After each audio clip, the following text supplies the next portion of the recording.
Good morning. Diakonos Hey. Solutions welcomes you all to this recording.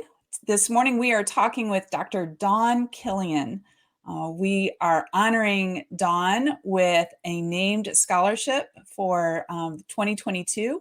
The Diakonos Solutions Advisory Board recommended Dawn for this honor, and we are privileged to not only name a scholarship in her honor, but to have her here this morning talking with us a little bit about herself and her doctoral journey, and to share words of wisdom with women who are pursuing their doctorates. So good morning, Dawn. Good morning. Thank you so much, It's Dr. good, Rose. Dr. Kilian. All right. So first of all, I'd like you to share with our Diakonos Solutions audience, what is your professional or ministry context now? Currently, I serve as the Director of Intercultural Life at Asbury University. In my role, I provide support, programming, and leadership development for intercultural students, which is approximately 20% of our student body, about 200 plus students who are from over 20 countries. And so that would be our international students and all of our U.S. ethnic minority students. In addition to that, I serve as a minister at my church, where I provide pastoral counseling, coaching. I'm currently leading spiritual formation workshops for our church. Wow. Wow. So almost bivocational.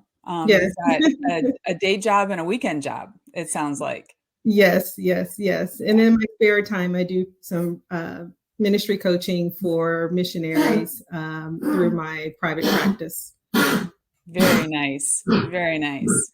All right. So Dawn and I were cohort mates, but so that's how I know Dawn. But Dawn didn't start in our cohort. She started in a previous cohort. She stepped away from her doctoral studies for about a year or so to attend some family needs, and then came back. So she joined the same program, but with a different group of people. And that took a lot of courage. But beyond that, halfway through that year, Dawn realized that she needed to rework her thesis. And I remember sitting next to her when that realization hit her. Dawn thinks in outlines. Just FYI, if you ever are in person with Dawn, she thinks in outlines, and it's a beauty to behold. But she determined that she had to rewrite the first part of her thesis. And not only did she rewrite the first part of her thesis, but she powered through. She got her entire dissertation done early, submitted early, and she was one of the first doctors announced from our cohort. Dawn, can you talk a little bit about how did you do that? It takes so much. Just regularly. Regularly, a normal person would have been delayed probably a year. Or at least 6 months. But you ended up graduating early. Can you share with us a little bit about that? Yes. So yes, it was a really challenging experience. I would say what was most helpful for me was I kept telling myself, don't overly focus on the problem. Rather focus on finding a creative solution, and really was just the message I just kept telling myself over and over and over again. I did not want to waste time and mental energy focusing on the problem, and I knew that was going to prevent me from reaching my goal. And so I was determined. The determination. I was highly motivated. I had the end goal in mind. So I stayed focused on that. And so part of my creative solutions was to not limit my support system to my advisor or any type of resources that we had that were immediately provided for us through our program, but to really look to external resources as well. And so part of that included reaching out to librarians in my local ministry context in our community at the college. At that time I was teaching adjunct, so I went to our local college and sat for multiple times and met with the librarian there, who was just extremely helpful for me with even thinking through 5 research questions, and which I would highly recommend would be thinking through your 5 research questions. And so that was just really helpful. I remember him being very instrumental for me with that. And another thing that I decided to do was I reached out, began to look at, what type of resources do I have that are local for me? At the time I was living in Georgia, and I found a research support group. Go figure. I was just like, wow, there were individuals actually at the college at that time where I was teaching, who had a long history of meeting together, and some were pursuing their doctorate, some were doing publications, some were preparing for proposals for speaking at conferences, and so these were all researchers. And so this group was so instrumental in my life during that season, for support, for encouragement. But then in addition to that, we held each other accountable. And so, so there was a lot of accountability and provided for us as well. And so they were great for being a sounding board. And, is this a good idea? Am I on the right track? And then also just encouragement, like, celebrating those milestones and, yeah, I just submitted such and such, and, and they're like cheering you on. And so I think this is extremely important. So I would say, and then the third thing was just, when I had some ideas of where I wanted to do some exhaustive research on, and get resources provided. I just began to reach out to our librarian through George Fox, and had multiple emails and multiple phone calls, multiple video conferences with our librarian that was provided for us, and really took advantage of all the resources that we had through our doctoral program. So I was very intentional with being resourceful. So one other point, though, that I know you shared with our small group, is you had a really disciplined schedule. Yes. Yeah. Yes. Can you tell us about that? Yeah. First of all, I think it's just really important to establish your rhythms in general. But for me, it was important for me to establish a rhythm during that particular season of my life. And so I knew it had to be unique to me, and it had to be unique to that season. And so I think that was just really helpful for me. The language I will use for that, or I used at that time, and have continued to borrow from that season, was to pace myself. So I think it's just really important for me to go slow and steady, and not slow and stagnant. And I don't do well with hard stops other than my Sabbath. But I know a lot of researchers, from colleagues of mine and people who I know have started their doctorate in the past or didn't finish or what have you, what were some of the obstacles. So I listened in and leaned in and got words of wisdom from others. And I recognized it was just going to be important for me to go slow and steady, and pace myself, and to work smarter, not harder. What that looked like for me was to work ahead. and when I get book lists, I even ask, professors for book lists before the syllabi came out, and order my books early, read ahead. During breaks that we would get, I would actually work during that time. And during holidays, I would work I had, balance that time with my family time, but I would work during breaks and work ahead, work during the summers, and all throughout the doctoral program. And so I would say that was just really, really, really helpful for me. And I think that was just something that had to be unique to me, because I'm someone, even in my own personal work style, I have a hard time with hard stops. And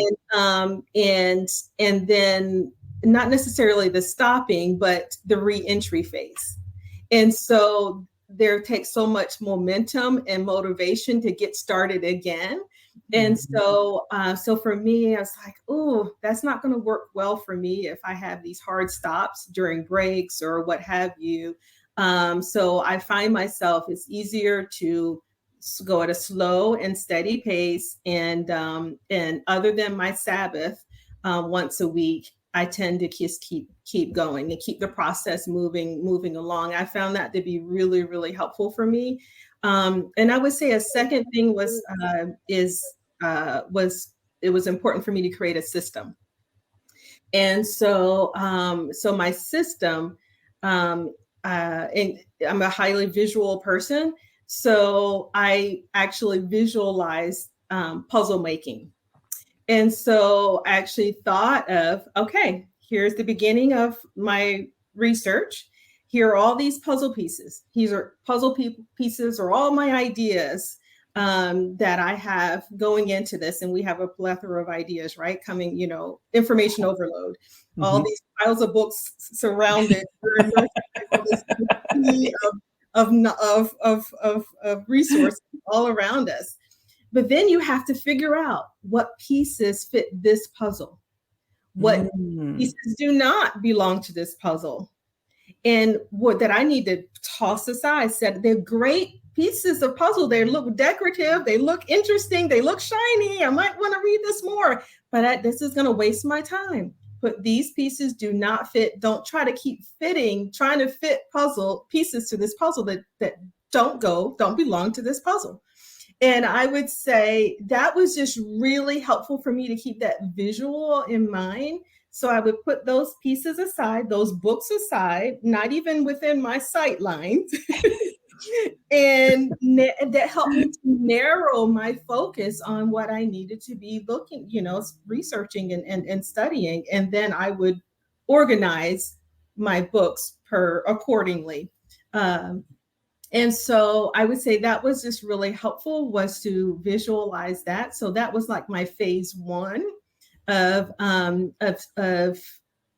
determining what my puzzle pieces are.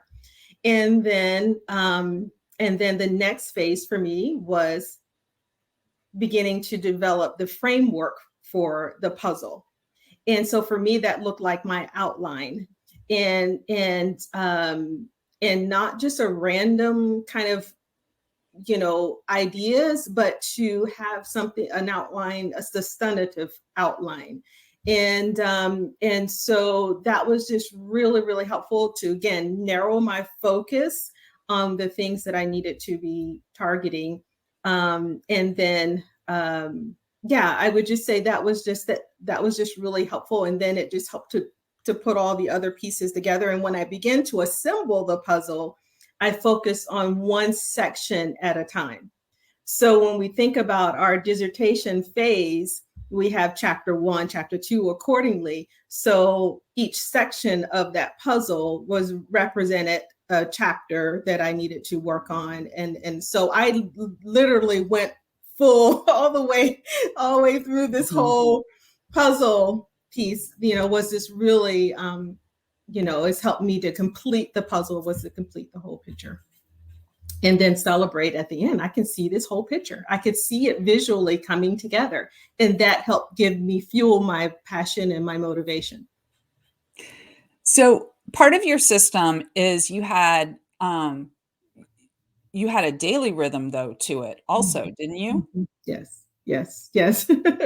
Yes, my, daily rhythm, when I was consistent, honestly, I'm not perfect, and, none of us are, right? And, but my daily rhythm definitely included, unplugging, and, for me, at least 1 hour before going to bed. And, I'm an early riser, so it was just really make I try to I'm usually up at 4:30, 5 o'clock in the mornings, and so that's just where I'm also most creative. So I'm in the bed pretty early. So just non-negotiable. I have practiced really good sleep hygiene. I think it's just really important, and so go to bed early, unplug. No blue light before bedtime, and really put boundaries around that. So I think that was just really helpful for me. Another thing was keeping my body moving, and exercise. I hit the gym several times a week, and so that was just really really helpful. Also for mental, just the mental stamina that just we just need that. Mhm. And I would say the third thing that I was not as consistent with and put on a lot of pounds as a result, sitting for and snacking, but for the most part, I tried to maintain a colorful diet. I knew I could tell when the more what we put in our bodies and stuff, it helps give you the full fuel, the physical fuel that you need to have that Mhm. physical stamina. So I did try to be as attentive to my self-care practices as much as possible. And again, I was very consistent with my soul care practices and my maintaining my Sabbath. Um, Mm. Can you share a little bit? I mean, you are in essence giving a primer for how to survive well, to thrive through dissertation writing. Can you share a little bit about your writing schedule and mhm, how you developed that and how you adhered to that? mhm, mhm. Yes, I would say that with my schedule, I would work ahead. I would uh,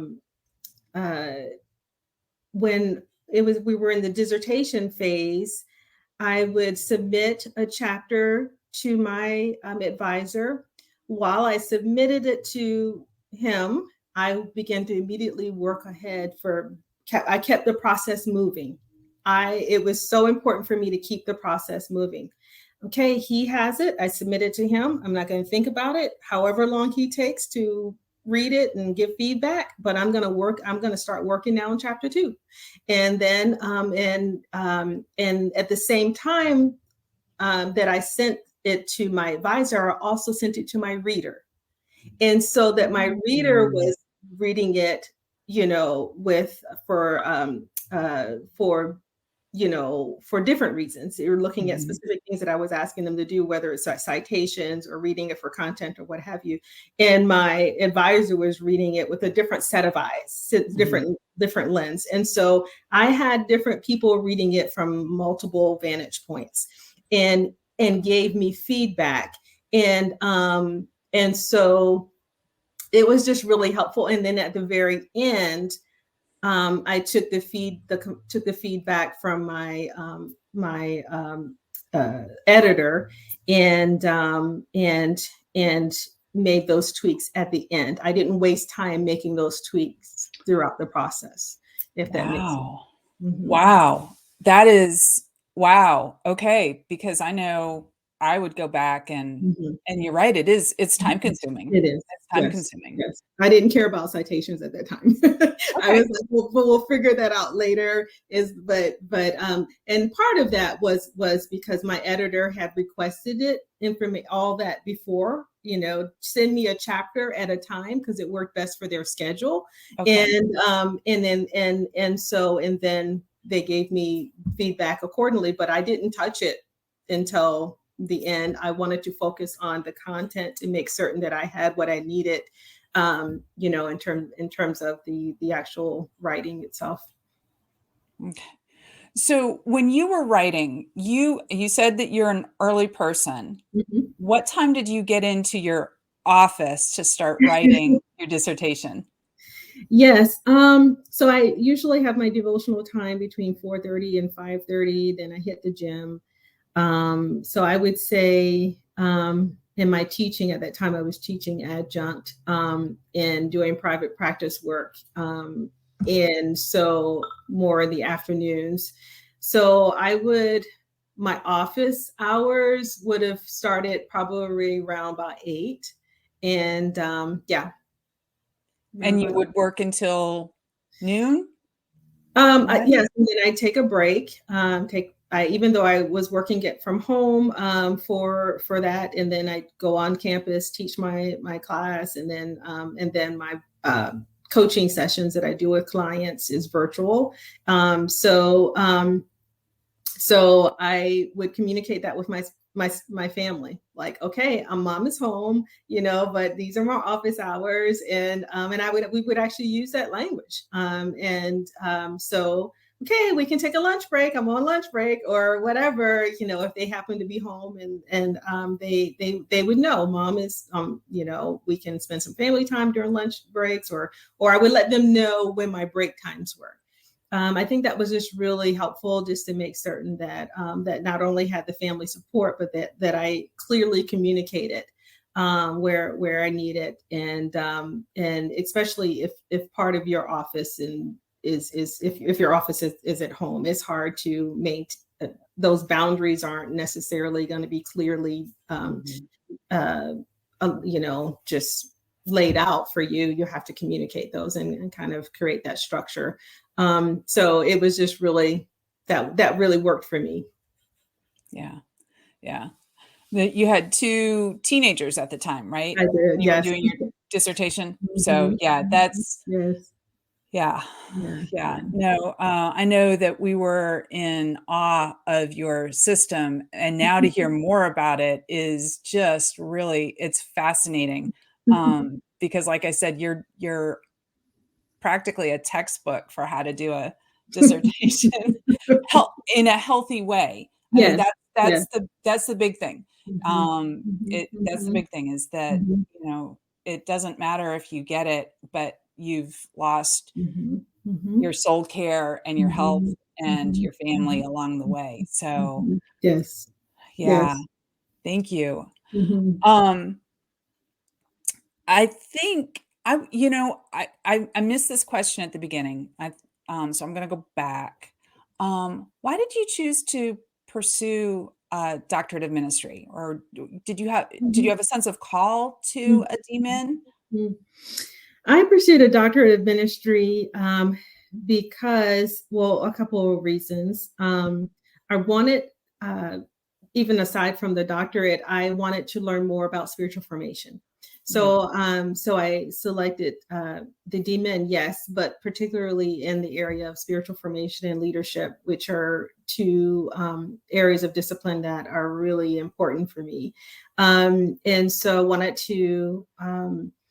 Uh, Spiritual formation was just something that, for personal reasons in my own life, that I wanted to learn about, and with the hopes that someday I would be able to teach others and help others, and then the leadership part was just something that was just really, I wanted to become more effective as a ministry coach, and as I work with ministry leaders. So I wanted to become further equipped in that, and I also speak at conferences for ministry leaders, and so I wanted to just be further equipped and become more competent in that area.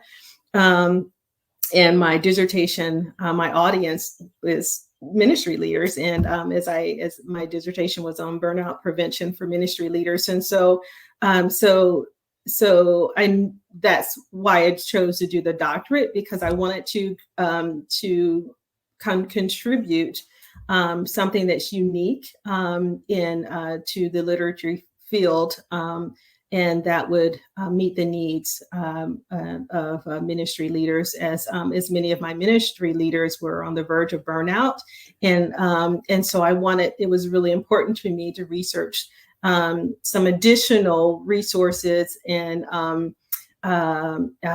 for that particular group. So yeah. Yeah. And that was pre-COVID. Yes. Yeah. So I Yeah. imagine you've seen a whole lot more Yeah. since then. Yeah. Yes, and since then I've been able to speak at conferences and workshops, and for missionaries, and our partner. I'm currently working with 2 different missionary organizations right now, and providing ministry coaching and speaking at conferences, and I'm in the process of developing curriculum for an upcoming conference. So. Very nice. Very nice. Wow. So, what advice would you have for women who are either in the midst of their doctorate or thinking about pursuing a doctorate in ministry? Mhm. Yes, yes. Oh, wow. I'll speak to the former. If you're in the midst of your doctoral program, and especially in the dissertation phase, a few things that I would say. I had already mentioned. I think it's important to work smarter, not harder, and I think it's important to pace yourself along the way. Whatever, to know yourself, to know your rhythm, what's unique to you, and what's unique in this particular season of your life. Be realistic with your time and and then your own personal needs. Your rhythm may vary depending on your season of life, also your life cycle. For me, in my 50s, I'm in a different season than maybe I was where I was 10, 20 years ago. So and then being considerate of my family needs along the way. Also knowing that you'll need to say no to some things that may be great things and great opportunities, but a soft no, and but an unapologetic no, if that makes sense. And just to, in some ways, no, in some ways it might be not yet, but how about, can we do it at such and such time instead? So some are going to need to be a soft no. Some are, going to need to be more like a not yet. And I would say those things were really important for me.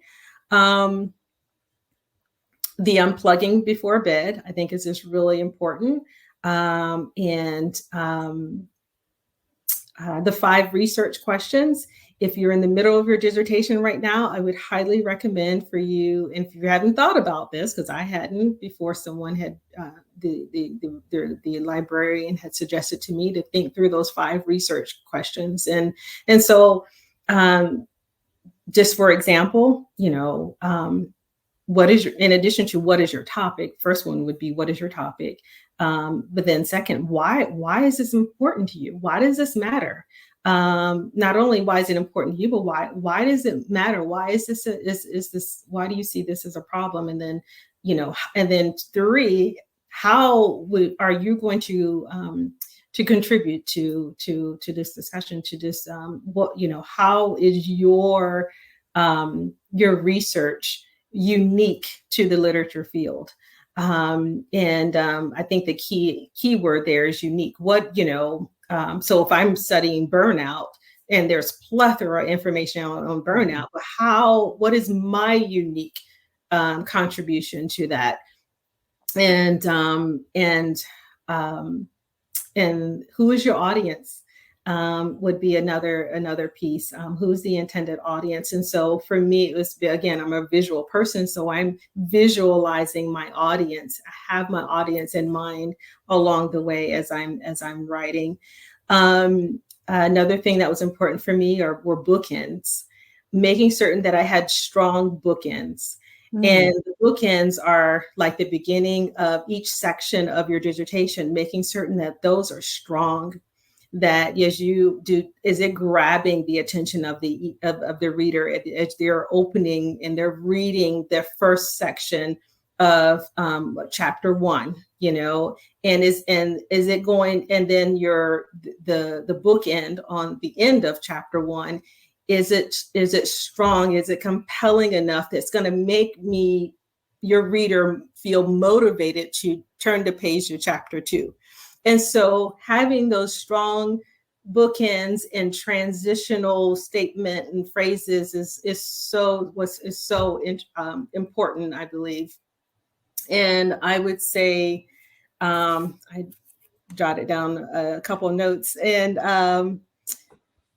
another thing that I think that's really important is, and I kept saying to myself throughout the process, is I wanted to be my first reader.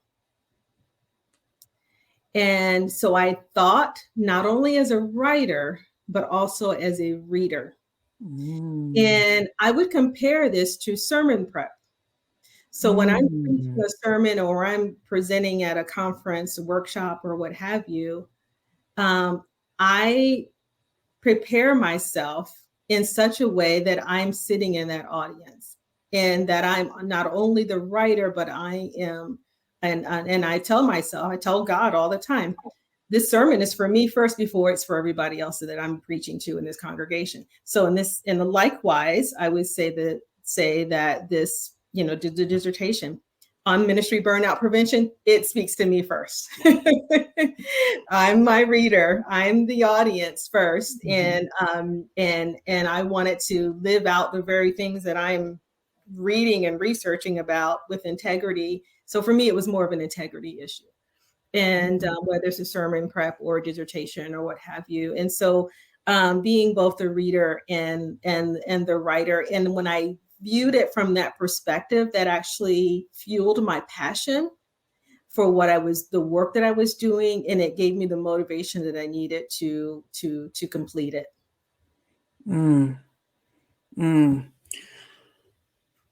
That's amazing advice. Just amazing advice. And the fact that you lived it and you can reflect on that and share that. This is really powerful stuff, Dawn. I mean, we lived it together, overlapping, but no one told us this stuff. Yeah. Yes. There's a process, there's an academic process to the dissertation. And that's, in essence, that's the easy part. It's navigating all the stuff, all the rest of the stuff in life that becomes the challenge in completing that goal of achieving your doctorate. And you lived it so beautifully, in the integrity, and there's a groundedness to it all. So thank you. Yeah. Wow. I have one last question, and we had talked about this. As a woman of color, how would you can you share a little bit about your journey there, or what advice do you have for other women of color? This year, of our 4 scholarships, two women of color received our scholarships. I'm kind of a numbers wonk when it comes to the Association of Theological Schools, and I'll look up the numbers, but the last time I looked them up, it's a little over 300 African American women achieve their doctorate a year, give or take. So it's a big deal. It's a really big deal that you achieved your doctorate. Can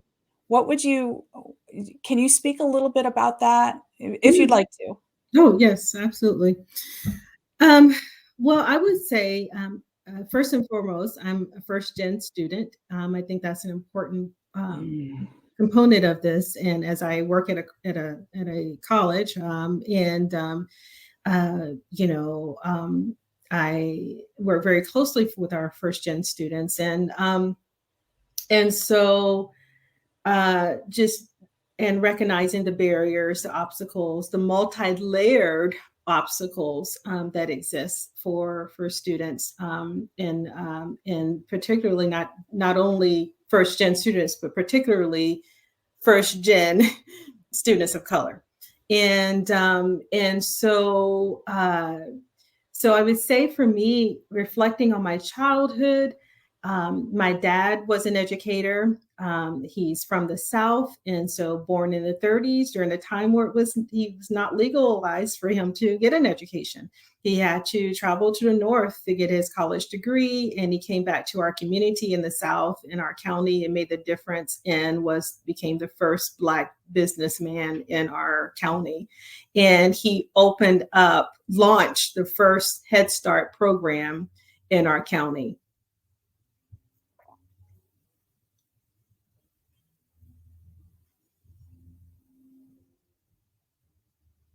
Susan?